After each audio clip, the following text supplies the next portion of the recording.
ছাত্ৰ-ছাত্ৰীসকল আজি আমি সপ্তম শ্ৰেণীৰ গণিতৰ অখণ্ড সংখ্যা অনুশীলনী 1.2 ইয়াৰ অংককেইটা আলোচনা কৰিম। তাৰ আগতে আমি পূৰণৰ কেইটামান বিধি জানিব লাগিব। এতিয়া প্ৰথমতে আমি জানিব লাগিব যে ধনাত্মক সংখ্যাক ধনাত্মক অখণ্ড সংখ্যাৰে পূৰণ কৰিলে কি হয়। মই লিখিছোঁ ধনাত্মক সংখ্যাক ধনাত্মক অখণ্ড সংখ্যাৰে পূৰণ। আমি জানো অখণ্ড সংখ্যাত ধনাত্মক সংখ্যা থাকে অৰ্থাৎ যোগ সংখ্যাখিনি, ঋণাত্মক সংখ্যা থাকে অৰ্থাৎ বিয়োগ সংখ্যাখিনি আৰু শূন্য থাকে। এই আটাইবোৰ সংখ্যাৰ গোটটোৱে হয় অখণ্ড সংখ্যা। এতিয়া আমি দুটা ধনাত্মক অখণ্ড সংখ্যা ল'লোঁ 3 আৰু 2। 3 আৰু 2 পূৰণ কৰিলে আমি জানো 6 হয়।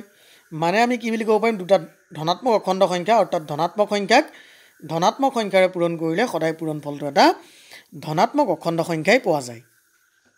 তাকে আমি সংখ্যাৰেখাৰ সহায়ত দেখুৱালোঁ। আমি জানো সংখ্যাৰেখাডালৰ সোঁহাতে সদায় ধনাত্মক অখণ্ড সংখ্যাবোৰ থাকে। সংখ্যাৰেখাডাল কেনেকৈ বনাইছোঁ চোৱা, 2 মূৰে কাঁড়চিন আছে আৰু সংখ্যাৰেখাডালত যিবোৰ সংখ্যা লিখিছোঁ সেই সংখ্যাবোৰৰ প্ৰত্যেকটো সংখ্যা অৰ্থাৎ দুটা ক্ৰমিক সংখ্যাৰ মাজত পাৰ্থক্য সমান আছে। সমানে সমানে দাগ কাটিবা। এতিয়া আমাৰ 3 পূৰণ 2 অৰ্থাৎ 0ৰ পৰা আৰম্ভ হ'ব। এই মানুহজনে এবাৰত 3 ঘৰকৈ, 3 নহয় জানো, এবাৰত 3 ঘৰকৈ পূৰণ 2 দুবাৰ জাপ মাৰিব।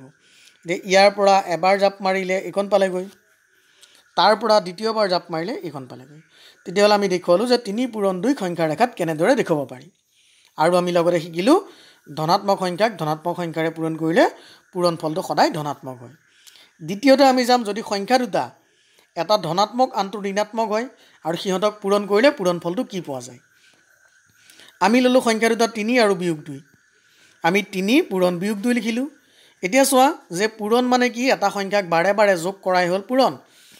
বিয়োগ 2ক আমি 3 বাৰ যোগ কৰা বা বিয়োগ 2ৰ লগত 3 পূৰণ কৰা একে কথা। এতিয়া আমি সংখ্যাৰেখাডাল বনালোঁ, বিয়োগ 2কে 3 বাৰ যাব। এতিয়া আমি মানুহজন এইকণত আছে, বিয়োগ মানে কি বাওঁহাতে আহিব। আমি জানো বিয়োগ সংখ্যাবিলাক শূন্যৰ বাওঁহাতে থাকে।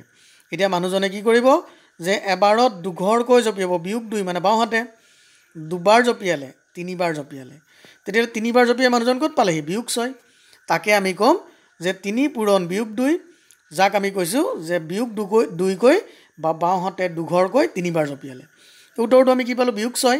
তেতিয়াহ'লে আমি ক'ব পাৰোঁনে যে ধনাত্মক সংখ্যাক ঋণাত্মক সংখ্যাৰে পূৰণ কৰিলে পূৰণ ফলটো সদায় ঋণাত্মক অখণ্ড সংখ্যাই হয়। এতিয়া আমি যাওঁ ঋণাত্মক অখণ্ড সংখ্যাক ধনাত্মক সংখ্যাৰে পূৰণ। ঋণাত্মকক ধনাত্মকৰে, দুটা সংখ্যা ল'লোঁ বিয়োগ 3 আৰু 2, দুইটাকে আমি পূৰণ কৰি চাম। এতিয়া আমি জানো ঋণাত্মক সংখ্যাবিলাক কি থাকে, শূন্যৰ বাওঁহাতে থাকে। আমি দাগ কাটি ল'লোঁ, শূন্যৰ বাওঁহাতৰ সংখ্যাখিনি ল'লোঁ। এতিয়া বিয়োগ 3 পূৰণ 2 মানুহজনে কি কৰিব, বিয়োগ 3 মানে বাওঁহাতে এবাৰত 3 ঘৰকৈ পূৰণ 2 দুবাৰ জঁপিয়াব। তাকে লিখিছোঁনে, বিয়োগ 3কৈ মানে বাওঁফালে দুবাৰ জঁপিয়াব। ক'ত পালেহি, বিয়োগ 6। তেতিয়াহ'লে আমি পালোঁ ঋণাত্মক সংখ্যাক ধনাত্মক সংখ্যাৰে পূৰণ কৰিলে উত্তৰটো কি হয়, সদায় ঋণাত্মক অখণ্ড সংখ্যাই হয়। এইবাৰ আমি চাম ঋণাত্মক অখণ্ড সংখ্যাক ঋণাত্মক অখণ্ড সংখ্যাৰে পূৰণ কৰিলে কি হয়। আমি আকৌ সংখ্যাৰেখা বনাই ল'লোঁ, দুটা ঋণাত্মক অখণ্ড সংখ্যা ল'লোঁ বিয়োগ 3 আৰু বিয়োগ 2, দুইটা পূৰণ কৰিম। এতিয়া আমি চাম যে মানুহজনে বিয়োগ 3 বুলি কোৱাৰ লগে লগে কোনফালে, বাওঁহাতে যাব লাগিব। আকৌ চোৱা যে আগৰটোত বিয়োগ 3 পূৰণ 2 মানুহজনে কি কৰিছিল, বিয়োগ 3 পূৰণ 2 বাওঁফালে জঁপিয়াইছিলে 3 ঘৰকৈ। এতিয়া বিয়োগ 3 পূৰণ 2 নহয়, কিন্তু বিয়োগ 3 পূৰণ বিয়োগ 2 কি হ'ব, মানুহজনৰ দিশটো যোগ 2 বা 2ৰে পূৰণ কৰোঁতে বাওঁহাতে যিহেতু আছিল, বিয়োগ হোৱাৰ লগে লগে দিশটো সলনি হৈ সোঁহাতে আহিব। তো সোঁহাতে কি কৰিব, 3কৈ দুবাৰ জঁপিয়াব, এবাৰ জঁপিয়ালে 3, দুবাৰ জঁপিয়ালে 6। তেতিয়াহ'লে আমি কি পালোঁ, বিয়োগ 3 পূৰণ বিয়োগ 2 সমান যোগ 6 বা 6, যাক আমি আগত যোগ চিহ্নডাল নিদিলেও যোগ বুলিয়ে বুজিম। এতিয়া আমি সিদ্ধান্তলৈ যাওঁ, আমি কি পালোঁ। আমি পালোঁ যে দুটা যোগ সংখ্যা পূৰণ হ'লে উত্তৰটো যোগ হয়, অৰ্থাৎ আমি ক'ম দুডাল যোগ চিন পূৰণ কৰিলে যোগ হয়। এটা যোগ সংখ্যা আনটো বিয়োগ সংখ্যা অৰ্থাৎ ধনাত্মক আৰু ঋণাত্মক পূৰণ হ'লে উত্তৰটো সদায় বিয়োগত ওলায়। ঋণাত্মক আৰু ধনাত্মক বিয়োগ সংখ্যা আৰু যোগ সংখ্যা পূৰণ কৰিলে সদায় উত্তৰটো ঋণাত্মক অখণ্ড সংখ্যা হয়। ঋণাত্মক সংখ্যা কি পাইছিলোঁ, বিয়োগ 3 বিয়োগ 2, উত্তৰটো কিহত পাইছিলোঁ, যোগত পাইছিলোঁ। আমি যে কৈ থাকোঁ যোগে যোগে যোগ, যোগে বিয়োগে বিয়োগ, বিয়োগে যোগে বিয়োগ, বিয়োগে বিয়োগে যোগ, আচলতে এইটোহে যে দুডাল বিয়োগ চিন পূৰণ হ'লে যোগ হয় বা দুটা ঋণাত্মক অখণ্ড সংখ্যা পূৰণ হ'লে সদায় কি হয়, যোগ হয়। একেদৰে বিয়োগ সংখ্যা যোগ সংখ্যা পূৰণ হ'লে বিয়োগ হয়, যোগ সংখ্যা বিয়োগ সংখ্যা পূৰণ হ'লে বিয়োগ হয়। এই নিয়মটো বিয়োগে বিয়োগে যোগটো আচলতে কি বিয়োগ সংখ্যা দুটা পূৰণ হৈ যোগ হয়, পূৰণত খাটে। এতিয়া আমি দুটা অখণ্ড সংখ্যা পূৰণ কৰিছিলোঁ ৩ দুগুণ ৬, আমি তিনিটা পূৰণ কৰি চাওঁ। 2 পূৰণ 3 পূৰণ 4, 3 দুগুণ 6 4 গুণ 24, উত্তৰটো যোগতে ওলাব। অৰ্থাৎ আমি তিনিটা অখণ্ড যোগ সংখ্যা পূৰণ কৰিলে উত্তৰটো যোগত ওলাব, যোগ সংখ্যা 4টা পূৰণ কৰিলে উত্তৰটো যোগত ওলাব। এতিয়া মই চোৱাচোন, মই এনেকৈ লিখিছোঁ বিয়োগ বিয়োগ, একো দিয়া নাই, ই পূৰণ বুজাইছে দেই। ইয়াত এইটোৱে বুজাইছে 3ডাল যোগ চিন পূৰণ বা 3টা যোগ সংখ্যা পূৰণ, উত্তৰটো যোগত ওলাইছে। 4টা পূৰণ কৰিলে যোগত ওলাল, 50টা পূৰণ কৰিম যোগতে ওলাব। মানে অখণ্ড সংখ্যা ধনাত্মক যদি পূৰণ কৰোঁ সদায় পূৰণ ফলটো যিমানটাই সংখ্যা পূৰণ নকৰোঁ উত্তৰটো সদায় ধনাত্মক বা যোগত ওলাব। একেটা নিয়ম বিয়োগতো খাটে নেকি? এতিয়া আমি চাওঁ যে যোগ বিয়োগ, এডাল বিয়োগ চিন পূৰণ হওঁতে উত্তৰটো বিয়োগত ওলাইছে, বিয়োগ যোগ উত্তৰটো বিয়োগত ওলাইছে, মানে এডাল পূৰণ হওঁতে বিয়োগত ওলাইছে, দুডাল পূৰণ হওঁতে যোগত ওলাইছে, 3ডাল পূৰণ হ'লে কি হ'ব? মই লিখিলোঁ 3ডাল পূৰণ হ'লে বিয়োগত ওলায়, 4ডাল পূৰণ হ'লে যোগত ওলায়, 50ডাল পূৰণ হ'লে কি হ'ব? এতিয়া সেইটো কাৰণে মনত ৰাখিবা, বিয়োগ চিন যদি যুগ্ম সংখ্যক পূৰণ হয়, মানে বিয়োগ চিন মানে বিয়োগ ঋণাত্মক সংখ্যাবোৰ যদি যুগ্ম সংখ্যক মানে কি 2টা 4টা 6টা 8টা 10টা 12টা 2ৰে হৰণ যোৱাকৈ যদি পূৰণ হয় তেতিয়াহ'লে কি হয়? পূৰণ ফলটোৰ আগত সদায় যোগ চিন হয়। আৰু যদি বিয়োগ চিন অযুগ্ম সংখ্যক থাকে 3ডাল 5ডাল 7ডাল 9ডাল, অৰ্থাৎ 3টা বিয়োগ সংখ্যা 5টা বিয়োগ সংখ্যা, এনেদৰে যদি অযুগ্ম সংখ্যক থাকে সদায় উত্তৰটোৰ আগত বিয়োগ চিন এডাল বহে। আমিতো আটাইকেইডাল বহাই দিব নোৱাৰোঁ, এডাল বহিব। তেতিয়াহ'লে আমি আজিৰ পৰা গম পালোঁ যে বিয়োগ চিন যদি বা বিয়োগ সংখ্যা যদি যুগ্ম সংখ্যক পূৰণ হয় উত্তৰটোৰ আগত যোগ, অযুগ্ম সংখ্যক পূৰণ হ'লে উত্তৰটোৰ আগত বিয়োগ। এতিয়া আমি যাম আৰু কেইটামান শিকিম যে অখণ্ড সংখ্যাৰ পূৰণ, য'ত আমি শিকিম পূৰণ সাপেক্ষে ক্ৰম বিনিময় বিধি। বিধিকেইটা আটাইতকৈ ইম্পৰ্টেণ্ট, মনত ৰাখিব লাগিব। সহযোগ বিধি আৰু এটা বিতৰণ বিধি আৰু পূৰণ কৰাৰ সহজ নিয়ম শিকিম।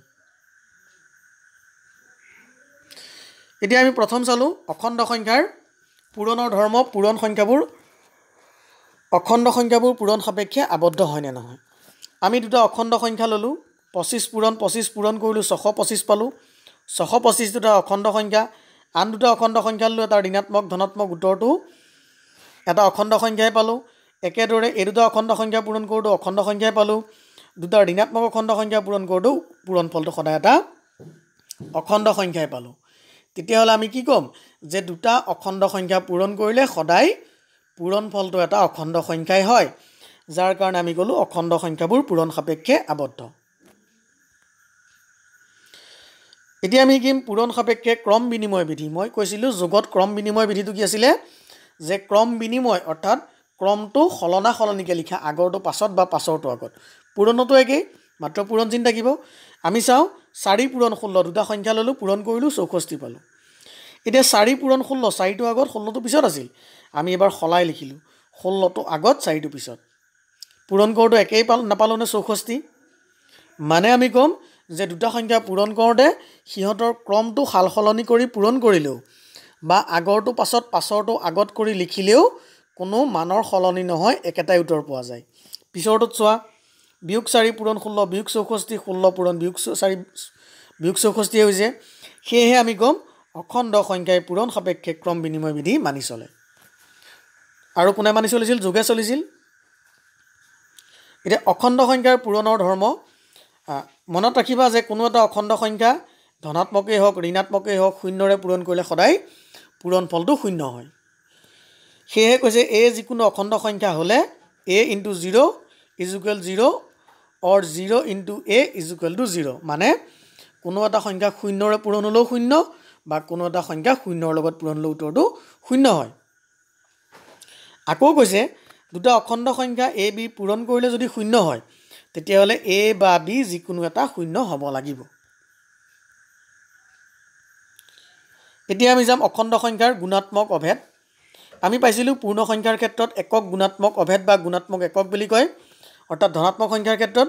ঋণাত্মক সংখ্যাৰ ক্ষেত্ৰতনো কি হয় চাওঁ, যে 7 × 7, ইয়াত লিখিছে বিয়োগ 7 পূৰণ 1, বিয়োগ 7 উত্তৰটো, বিয়োগ 15 পূৰণ 1, বিয়োগ 15, বিয়োগ 101 পূৰণ 1, বিয়োগ 101। আমি কি পালোঁ যে ধনাত্মকেই হওক ঋণাত্মকেই হওক কোনো এটা সংখ্যাৰ লগত যদি 1 পূৰণ কৰা হয় সদায় পূৰণফলটো সেই সংখ্যাটোৱে হয়। সেয়েহে কৈছে যে a যিকোনো অখণ্ড সংখ্যা হ'লে a × 1 সদায় a হ'ব বা 1 × a সদায় a হ'ব। সেয়েহে জানি থোৱা বা মনত ৰাখিবলগীয়া অখণ্ড সংখ্যাৰ 0 হৈছে যোগাত্মক একক আৰু 1 হৈছে গুণাত্মক একক বা গুণাত্মক অভেদ। a × -1 = -1 × a = -a আমি জানো কোনো সংখ্যাৰ লগত 1 পূৰণ হ'লে সংখ্যাটোৱে হয়, এডাল বিয়োগ চিন পূৰণ হোৱাৰ কাৰণে ইয়াত কি হৈছে বিয়োগ হৈছে। পূৰণ সাপেক্ষে অখণ্ড সংখ্যাৰ সহযোগ বিধি। আমি যোগত সহযোগ বিধি শিকিছিলোঁ, এইবাৰ আমি পূৰণত শিকিম।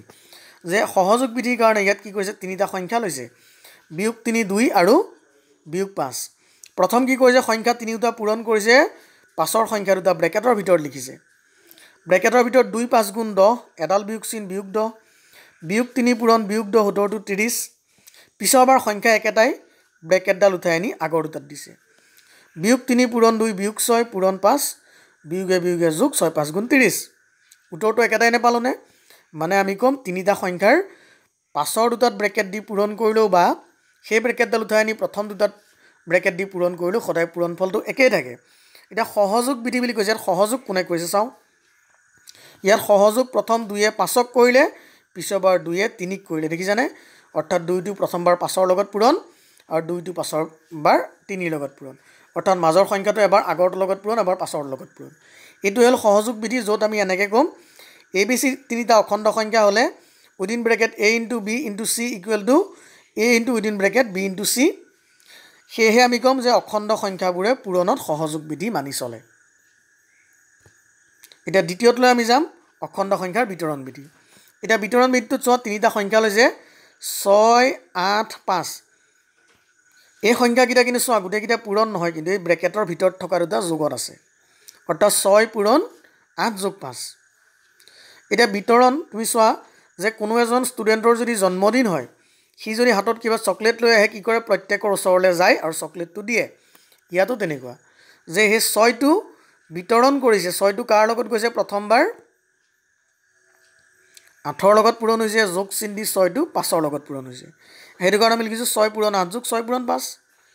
একেদৰে পূৰ্ণ সংখ্যা বা যিকোনো অখণ্ড সংখ্যাৰ ক্ষেত্ৰত আমি এই তিনিটা সংখ্যা লৈ ইয়াত চাইছে, চাওঁতে উত্তৰটো পাইছে 18।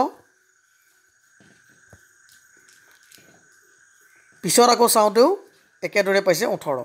অৰ্থাৎ তিনিওটা সংখ্যা বিয়োগ 2টো বিয়োগ 3ৰ লগত পূৰণ, বিয়োগ 2টো বিয়োগ 6ৰ লগত পূৰণ হৈছে, একেটাই হৈছে। সেয়েহে আমি ক'ব পাৰোঁ যিকোনো তিনিটা অখণ্ড সংখ্যাৰ ক্ষেত্ৰত a × b + c = a × b + a × c। ইয়াত কোনে সহযোগ কৰিছে? b এ। বা কি বিতৰণ হৈছে? a বিতৰণ হৈছে, a × b a × c। এতিয়া সেয়েহে কৈছোঁ যোগ সাপেক্ষে অখণ্ড সংখ্যাই পূৰণৰ বিতৰণ বিধি মানি চলে। চিনডাল যোগ নাথাকি যদি বিয়োগ হয়, তেতিয়াও আমি নিয়মটো শুদ্ধই পাম। সেয়েহে কৈছে বিয়োগ সাপেক্ষে অখণ্ড সংখ্যাই পূৰণৰ বিতৰণ বিধি মানি চলে।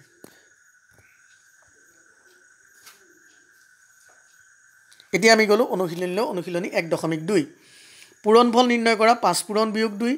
আমি অখণ্ড সংখ্যাৰ পূৰণৰ ক্ষেত্ৰত সাধাৰণ পূৰণৰ দৰে কৰিম যে 5 পূৰণ বিয়োগ 2। প্ৰথম চোৱা যে বিয়োগ চিন বা ইয়াত কোনো চিন নাই বুলি পূৰণ কৰা, 5 × 2 = 10। এতিয়া চোৱা কেইটা সংখ্যাৰ আগত বিয়োগ চিন আছে বা বিয়োগ চিন কেইডাল আছে? এডাল আছে, উত্তৰটো বিয়োগ 10। বিয়োগ 3 পূৰণ 7, 7 3 × 21, এডাল বিয়োগ চিন আগত বিয়োগ চিন দি দিলোঁ, বিয়োগ 21। বিয়োগ 4 পূৰণ বিয়োগ 3, কোনো চিন নাই বুলি পূৰণ কৰা, 3 4 × 12। দুডাল বিয়োগ চিন পূৰণ হ'লে বা বিয়োগ চিন দুডাল থাকিলে কি হয়? যোগ হয়। আমি ইয়াত যোগ দিয়া নাই। তোমালোকে মনত ৰাখিবা যে কোনো এটা সংখ্যাৰ আগত একো চিন নাই মানে যোগ, বা তোমালোকে যদি আগত যোগো দি দিয়া তেতিয়াও ভুল নহয়। 4 নম্বৰ বিয়োগ 129 পূৰণ বিয়োগ 101। অংকটো মই কৰা নাই, আমি ইয়াত কৰি চাম যে 129ৰ লগত 1 পূৰণ কৰা কি হ'ব? 129 হ'ব। এতিয়া বিয়োগ চিন দুডাল আছে, উত্তৰটোৰ আগত যোগ বা একো চিন নিদিলেও যোগে বুজাব। 5 নম্বৰটো যে বিয়োগ 12 পূৰণ 0 পূৰণ বিয়োগ 17। আমি পাইছিলোঁ 0ৰে কোনো সংখ্যাক পূৰণ হ'লে সি যিমান ডাঙৰ সংখ্যাই নহওক উত্তৰটো 0 হৈ যায়, 0 লিখিলোঁ। তাৰপিছৰটো বিয়োগ 22 পূৰণ বিয়োগ 11 পূৰণ 10। এতিয়া আমি কি কৰিম? প্ৰথম দুটা পূৰণ কৰিম, একেলগেতো আমি তিনিটা পূৰণ কৰি দিব নোৱাৰোঁ। এতিয়া আমি কি চিন নাই বুলি পূৰণ কৰিম। 22 পূৰণ 11 পূৰণ কৰি 242 পালোঁ। দুডাল বিয়োগ চিন পূৰণ হৈ যোগ হ'ল, পূৰণ 10। এতিয়া কি হয়? 242ৰ লগত 10 পূৰণ হওঁতে 242ৰ পিছফালে 0 এটা আহি গ'ল। আমি 10 100 এনেদৰে সংখ্যাৰে পূৰণ কৰিবলৈ সহজ হয়। এবাৰ আমি চাম 7 নম্বৰ অংকটো যে 13 পূৰণ বিয়োগ 5 পূৰণ বিয়োগ 3 এতিয়া আমি কি কৰিম প্ৰথম দুটা পূৰণ কৰিম 13 5 গুণ 65 এডাল বিয়োগ চিন আছে বিয়োগ 65 পূৰণ 3 65 লগত 3 পূৰণ কৰিলে 195 দুডাল বিয়োগ চিন মিলি যোগ হ'ল বা একো চিন নিদিলে যোগ বুজায় তাৰ পিছৰটো বিয়োগ 27 পূৰণ বিয়োগ 31 পূৰণ বিয়োগ 2 এটো নিজে কৰিবা উত্তৰটোৰ আগত তিনডাল যেহেতু আছে উত্তৰটোৰ আগত বিয়োগ চিন আহিব সাধাৰণ পূৰণৰ দৰে কৰি উত্তৰটোৰ আগত বিয়োগ চিন দিবা 9 নম্বৰ বিয়োগ 3 পূৰণ বিয়োগ 1 পূৰণ বিয়োগ 2 পূৰণ 5 আমি প্ৰথম দুটা পূৰণ কৰিলো 3 পূৰণ 1 3 দুডাল বিয়োগ চিন পূৰণ হৈ যোগ হ'ল 2 পূৰণ 5 10 এডাল বিয়োগ চিন আছে বিয়োগ 10 3 10 গুণ 30 এডাল পূৰণ চিন থকাৰ কাৰণে বিয়োগ 30 সত্যাসত্য বিচাৰ কৰা এতিয়া আমাক কৈছে 27 পূৰণ ব্ৰেকেটৰ ভিতৰত বিয়োগ 5 যোগ 10 আৰু সিফালে সমান চিনৰ সোঁহাতে লিখিছে 27 পূৰণ বিয়োগ 5 যোগ 27 পূৰণ 10 এটো আমি চাওঁচোন যে 27 টো ব্ৰেকেটৰ বাহিৰত আছে বাকি দুটা যোগ হৈ আছে যদি বিতৰণ বিধি হয় 27 টো এবাৰ বিয়োগ 5 ৰ লগত পূৰণ হ'ব যোগ চিন দি 27 টো 10 ৰ লগত পূৰণ হ'ব তেনেদৰে আছে নে সেয়ে আমি কৈছো সত্য এটা পৰীক্ষাত সত্য নে অসত্য লিখিব গলে অকল সত্য বা অসত্য লিখিবা মই ইয়াত কাৰণটো লিখিছো কাৰণ যোগ সাপেক্ষে পূৰণে বিতৰণ বিধি মানি চলে আৰু ইয়াত হেতুৱে হৈ আছে 2 নম্বৰ বিয়োগ 25 পূৰণ ব্ৰেকেটৰ ভিতৰত বিয়োগ 16 যোগ বিয়োগ 24 এটা নিয়মটো কি হয় যদি বিতৰণ বিধিত থাকিব লাগে প্ৰথম 25 টো বিয়োগ 16 ৰ লগত পূৰণ যোগ চিন দি বিয়োগ 25 টো 24 ৰ লগত পূৰণ তেনেকুৱা হৈ আছে জানো নাই থকা সেয়া আমি লিখিছো অসত্য ইয়াত কোনো বিধি মানি চলা নাই তাৰ পিছৰটো a - - b = a + b য'ত a ৰ মান বিয়োগ 75 b ৰ মান বিয়োগ 20 আমি কৰিছালেও গম পাম বা আমি সিধা লিখিব পাৰো দুডাল বিয়োগ চিন যোগ হলে সদায় যোগ হয় আৰু অখণ্ড সংখ্যা এটো মানি চলে সেয়ে উত্তৰটো আমি লিখিলো সত্য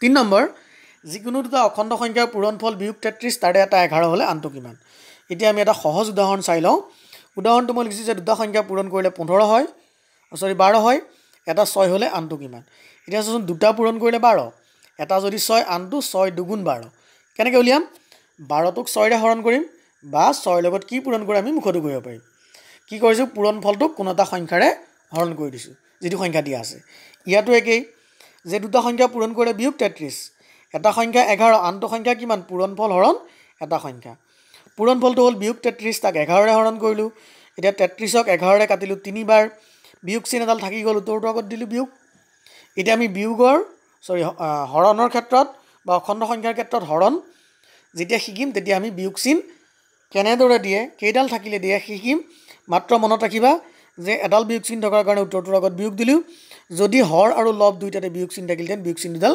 কাটি দিলোহেঁতেন মানে বিয়োগে বিয়োগে যোগ হৈ গ'লতেন সিমানখিনি নালাগে উত্তৰটো মনত ৰাখিবা 33ক 11 ৰে কৰিলো 3 বাৰ উত্তৰটোৰ আগত বিয়োগ চিন দিলো বিয়োগ 3 এতিয়া যখন বিয়োগ 3ক 11 ৰে পূৰণ কৰিলে বিয়োগ 33 হয়নে হ'ব 2 নম্বৰ যিকোনো দুটা অখণ্ড সংখ্যাৰ পূৰণফল 51 তাৰে এটা বিয়োগ 1 হলে আনটো সংখ্যা কিমান এটা দুটা পূৰণ হলে 51 হয় এটা যদি বিয়োগ 1 হয় আনটো কিমান এটা 51 টোক আমি এনেদৰে লিখিব নোৱাৰোনে +51 বা -51 আমি জানো দুডাল বিয়োগ চিন থাকিলে মিলি পেলাই যোগে হৈ থাকে 51ক আমি এনেকেও লিখিব পাৰো এনেকেও লিখিব পাৰো এটা সংখ্যা বিয়োগ 1 আনটো সংখ্যা কিমান পূৰণ ফলটোক বিয়োগ 1 ৰে হৰণ কৰি বিয়োগ চিন কাটি দিলো উত্তৰটো হ'ল বিয়োগ 51 এতিয়া চোৱা যে বিয়োগ 51 ৰ লগত 1 পূৰণ কৰিলে 51 হয়নে হয় 51 গুণ 51 বিয়োগ চিন দুডাল মিলি যোগ 3 নম্বৰটো যিকোনো দুটা যোগাত্মক যিকোনো অখণ্ড সংখ্যা a ৰ বাবে -1 * a ৰ মান কিমান এতিয়া আমি জানো যে কোনো এটা অখণ্ড সংখ্যাৰ লগত 1 পূৰণ হলে অখণ্ড সংখ্যাটোৱে হয় যিহেতু এডাল বিয়োগ চিন আছে উত্তৰটোৰ আগত মাইনাস হ'ব সেই উত্তৰটো হ'ব -a 4 নম্বৰ উপযুক্ত বিধি প্ৰয়োগ কৰি পূৰণফল নিৰ্ণয় কৰা তাৰে 4 নম্বৰ অংক আছে 6টা 5 নম্বৰ কিটা আছে বিনিময় সহযোগ বিধিৰ সহায়ত মান নিৰ্ণয় কৰা আৰু 6 নম্বৰ আছে বিতৰণ বিধিৰ সহায়ত মান নিৰ্ণয় কৰা এতিয়া আমি ইয়াত কৰি চাম প্ৰথমটো উপযুক্ত বিধি প্ৰয়োগ কৰি পূৰণফল নিৰ্ণয় কৰা এটা জন 125 পূৰণ বিয়োগ 54 পূৰণ 8 আমি প্ৰথম দুটা পূৰণ কৰিম 125 পূৰণ বিয়োগ 54 তাৰপিছত 8 পূৰণ কৰিম তাতকেও সহজ নিয়ম আছে নেকি এটা তোমালোকক কৈছো যে চাবা দুটা সংখ্যা পূৰণ কৰিলে যদি 10 হয় যদি 100 হয় যদি 1000 হয় মানে কি একৰ পিছত শূন্য থাকিলে আমাৰ পিছৰ পূৰণখিনি কৰিবলৈ সুবিধা হৈ যায় সেইটো কাৰণে আমি সংখ্যাকিটা এনেকৈ সজাব নোৱাৰোনে যে দুটা সংখ্যা পূৰণ হলে 10 100 1000 10000 বা পিছত শূন্য থকা সংখ্যা কিবা ওলাই এতিয়া আমি চালো যে 125 পূৰণ 8 যদি এই দুটাক আমি একেলগে সজাও এই দুটা পূৰণ হলে 1000 হয় এতিয়া আমি এনেদৰে সজাব পাৰো নে নোৱাৰো আমি জানো পূৰণৰ ক্ষেত্ৰত আগৰটো পাছত বা পাছৰটো আগত লিখিলেও মানৰ কোনো সাল সলনি নহয়, যাক কয় ক্ৰম বিনিময় বিধি। সেয়েহে আমি লিখিলোঁ 125 পূৰণ 8 যোগ বিয়োগ পূৰণ বিয়োগ 54। 125ৰ লগত 8 পূৰণ কৰিলোঁ 1000, পূৰণ 54, 54 পূৰণ 1000, 54000, এডাল বিয়োগ চিন আছে, উত্তৰটোৰ আগত বিয়োগ। তাৰপিছৰটো বিয়োগ 25 পূৰণ 57, বিয়োগ 97 পূৰণ 4। ইয়াতো চোৱা বিয়োগ 25ৰ লগত 4টো আমি একলগ কৰি লিখিম, যাৰ কাৰণে কি হ'ব বিয়োগ 25 পূৰণ 4 হ'ব বিয়োগ 100, পূৰণ 97, 97 পূৰণ 100, 9700 বা 9700, বিয়োগ চিন দুডাল থকাৰ কাৰণে উত্তৰটো যোগত ওলাল, অৰ্থাৎ 9700। তাৰপিছৰটো বিয়োগ 27 পূৰণ বিয়োগ 33, আমি জানো দুডাল বিয়োগ চিন পূৰণ হৈ আছে, উত্তৰটো যোগত ওলাব। আমি প্ৰথম অৱস্থাত অংকটো সহজ কৰিবৰ কাৰণে বিয়োগ চিন দুডাল উঠাই দিলোঁ, যে 27 পূৰণ 33 বুলি লিখিলোঁ। এতিয়া আমি 33টো কেনেদৰে ভাঙি দিব নোৱাৰোঁ, 30 যোগ 3, অৰ্থাৎ 27ৰ লগত 33 পূৰণ কৰাতকৈ আমি 27টোক প্ৰথম 30ৰ লগত পূৰণ কৰিম, পাছৰ বাৰ 27টোক 3ৰ লগত পূৰণ কৰিম। এনেদৰে আমি ডাঙৰ ডাঙৰ পূৰণ ভাঙি পেলাই মুখতো কৰিব পাৰোঁ। এতিয়া আমি তাকে লিখিলোঁ যে 27 পূৰণ 33 যোগ 3, 30 যোগ 3। এতিয়া আমি ইয়াত কি হৈছে পূৰণৰ বিতৰণ বিধি 27 পূৰণ 30 যোগ 27 পূৰণ 3, হয়নে? 27 3 গুণ 81, 30 আছিল এটা শূন্য দি দিলোঁ, 27 3 গুণ 81, 810 যোগ 81, 891। তাৰ পাছৰটো 25 পূৰণ বিয়োগ 58, বিয়োগ 58 পূৰণ 35। এতিয়া এনেকুৱা অংক থাকিলে চাবা যে তোমালোকে চোৱা দুইটাতে 25, ইয়াতো 25 পূৰণ ইয়াত 25 নহয়,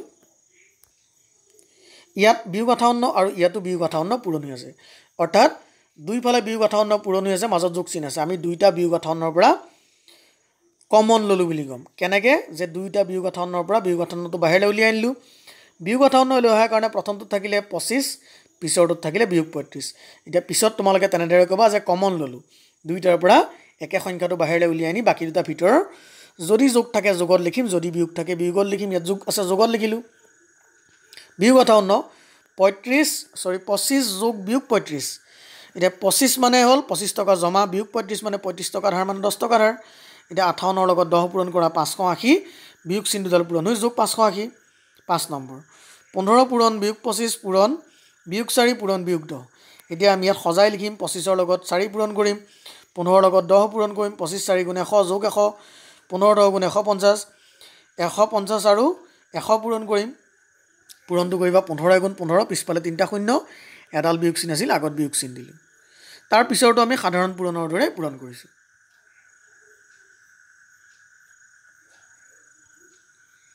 5 নম্বৰ বিনিময় আৰু সহযোগ বিধিৰ সহায়ত মান নিৰ্ণয় কৰা। 125 পূৰণ 54 পূৰণ 8, আমি আগৰ দৰেই ক্ৰম বিনিময় বিধিত যি দুটা সংখ্যা পূৰণ কৰিলে সহজ হয় সজাই ল'লোঁ। 125ৰ লগত 8 পূৰণ কৰোঁতে 1000 পূৰণ 54, 54000। 2 নম্বৰ বিয়োগ 25 পূৰণ 75 পূৰণ 8 পূৰণ বিয়োগ 4। আমি 25 আৰু 4 দুটা সজাই ল'লোঁ, দুইটা মিলি 100 হ'ল, থাকিলে 75 পূৰণ 8। এতিয়া তোমালোকে 75 8 পূৰণ কৰি লিখিব পাৰা। মই এইখিনিতে কি কৰিছোঁ 100ৰ লগত 8 পূৰণ কৰিছোঁ, 800 হৈছে।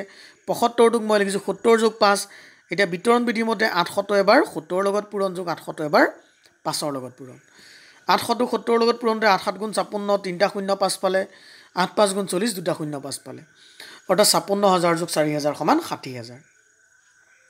3 নম্বৰ 225 পূৰণ 67 পূৰণ 3। ইয়াক মই কি কৰিছোঁ 225ৰ লগত 3 পূৰণ কৰিছোঁ, 675 হ'ল, পূৰণ 67। 67ক আমি ভাঙি দিছোঁ 60 যোগ 7, পূৰণৰ বিতৰণ বিধি ব্যৱহাৰ কৰি উত্তৰটো পাইছোঁ 45225। এতিয়া এনেকৈয়ে যে কৰিব লাগে বুলি কথা নাই, যে তোমালোকে যদি সহজ পোৱা তেতিয়াহ'লে গোটেইকেইটা সংখ্যা পূৰণ কৰি লিখিলেও হ'ব, কিন্তু ইয়াত কৈছে বিনিময় বিধি আৰু সহযোগ বিধিৰ সহায়ত নিৰ্ণয় কৰা, সেয়েহে আমি ইয়াত বিধিকেইটা ব্যৱহাৰ কৰিবলৈ চেষ্টা কৰিছোঁ।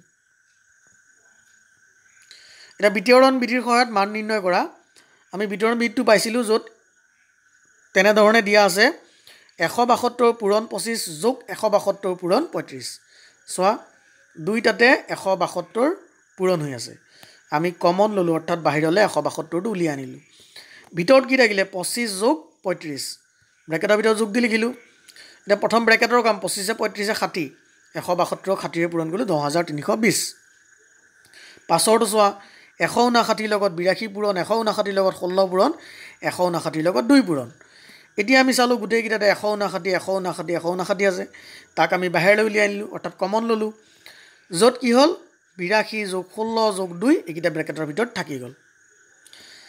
তে 159 ব্ৰেকেটৰ ভিতৰৰকেইটা কৰি চাওঁ গোটেইকেইটা কৰিলে 100 হয় তাৰ লগত 159 পূৰণ কৰিলোঁ 159 পূৰণ 100 আমি কি কৰিলোঁ 159 পিছফালে শূন্য দুটা লিখি দিলোঁ অংকটো একেবাৰে সহজ হৈ যোৱা নাইনে তোমালোকে এই দুটা পূৰণ তাৰপিছত এই দুটা পূৰণ তাৰপিছত এই দুটা পূৰণ তাৰপিছত গোটেইকেইটা যোগ কৰাতকৈ যদি এনেদৰে বিধিকেইটা ব্যৱহাৰ কৰিব পাৰা ডাঙৰ ডাঙৰ পূৰণো মুখতে কৰিব পাৰিবা 4 নম্বৰ 999 পূৰণ 99 যোগ 99 এতিয়া আমি কি কৰিলোঁ 999 পূৰণ 99 ঠিকে আছে এইটো 99ক আমি লিখিলোঁ 1 পূৰণ 99 এতিয়া চোৱা দুইটাতে 99 আছেনে তাক আমি বাহিৰলৈ উলিয়াই আনিলোঁ কমন ভিতৰত থাকিলে 999 যোগ 1 এতিয়া 999 যোগ 1 মানে কি 1000 1000 পূৰণ 99 99000 5 নম্বৰ 58 পূৰণ 47 যোগ 94 94টোক আমি 47 পূৰণ 2 বুলি লিখিলোঁ তাত আমি কি হ'ল যেহেতু বিতৰণ বিধিত আছে আমি কি হলো 47 দুটা পৰা এটা বাহিৰলৈ উলিয়াই আনিলোঁ ভিতৰত থাকিলে 58 যোগ 2 এতিয়া আমি লিখিলোঁ 47 58 যোগ 2 মানে 60 47 পূৰণ 60 2820 অংককেইটা এবাৰ ভালদৰে চাইলোঁ এতিয়া আমি 7 নম্বৰলৈ গ'লোঁ শেষৰ প্ৰশ্ন যে বিয়োগ 7 পূৰণ 15 পূৰণ বিয়োগ 4 সমান বিয়োগ 7 পূৰণ 15 যোগ বিয়োগ 7 পূৰণ 4 এনেদৰে আমি লিখিব পাৰোঁ নেকি যেটো বিতৰণ বিধিত দেখুৱাইছে 7টো বিয়োগ 7টো 15 লগত পূৰণ বিয়োগ 7টো 4 লগত পূৰণ যোগ আছে কিন্তু এইখিতে বিতৰণ বিধি হৈ থকা নাই কিয় এইখিতে যোগ থাকিব লাগিছিল যেহেতু আমাৰ কোনো বিধি মতেই নাই বা আমি বাও পক্ষ সোঁ পক্ষ বেলেগে বেলেগে কৰি চালেও নিমিলে 7ৰ 1 নম্বৰটো লিখিলোঁ অশুদ্ধ 2 নম্বৰ বিয়োগ 6 পূৰণ 23 পূৰণ বিয়োগ 2 সমান বিয়োগ 2 পূৰণ বিয়োগ 6 পূৰণ 23 একেখিনি সংখ্যাই পূৰণ হৈ থকা নাইনে মাত্ৰ সলনা সলনিকে আগৰটো পাছৰটো আগত লিখিছে সেয়ে আমি কৈছোঁ ইহঁত ক্ৰম বিনিময় বিধিত এনেদৰে লিখিব পাৰি আমি লিখিলোঁ শুদ্ধ 3 নম্বৰ বিয়োগ 5 পূৰণ ব্ৰেকেটৰ ভিতৰত বিয়োগ 3 পূৰণ 2 আৰু ইয়াতো একেখিনি সংখ্যা আমি দেখিছোঁ যে তিনিটা সংখ্যাৰ ব্ৰেকেটটো পিছৰ দুটাত পিছৰবাৰ ব্ৰেকেটটো প্ৰথম দুটা অৰ্থাৎ 3টো এবাৰ বিয়োগ 3টো এবাৰ 2 সহযোগ কৰিছে বিয়োগ 3টো এবাৰ বিয়োগ 5 সহযোগ কৰিছে গোটেইখিনি সংখ্যা একে আগৰ চিন একেই অৰ্থাৎ কি হৈ আছে পূৰণত সহযোগ বিধি যেহেতু সহযোগ বিধিত আছে আমি লিখিছোঁ পূৰণে সহযোগ বিধি মানি চলে উত্তৰটো শুদ্ধ 4 নম্বৰ বিয়োগ 175 পূৰণ বিয়োগ 1 সমান বিয়োগ 175 175 পূৰণ 175 বিয়োগ চিন দুডাল মিলি যোগ হ'ব লাগিছিল যেহেতু যোগ নহ'ল আমি লিখিলোঁ অশুদ্ধ উত্তৰটো ভুল হৈ আছে তাৰপিছত হ'ল বিয়োগ 25 পূৰণ বিয়োগ 4 পূৰণ 0 আটাইকেইটা পূৰণ হৈ 100 ওলাইছে বুলি কৈছে আমি জানো কোনো সংখ্যা শূন্যৰে পূৰণ কৰিলে উত্তৰটো 0 ওলাব লাগে যেহেতু 0 ওলোৱা নাই আমি লিখিলোঁ অশুদ্ধ এনেদৰে আমি অংককেইটা যুক্তিৰে বিচাৰ কৰি চাম আৰু শুদ্ধ শুদ্ধ লিখিম এতিয়া মই আশা কৰিছোঁ যে তোমালোকে 7.2 অংককেইটা বুজি পাইছা পৰৱৰ্তী ভিডিঅ'ত আমি অখণ্ড সংখ্যাৰ হৰণ লৈ আহিম ধন্যবাদ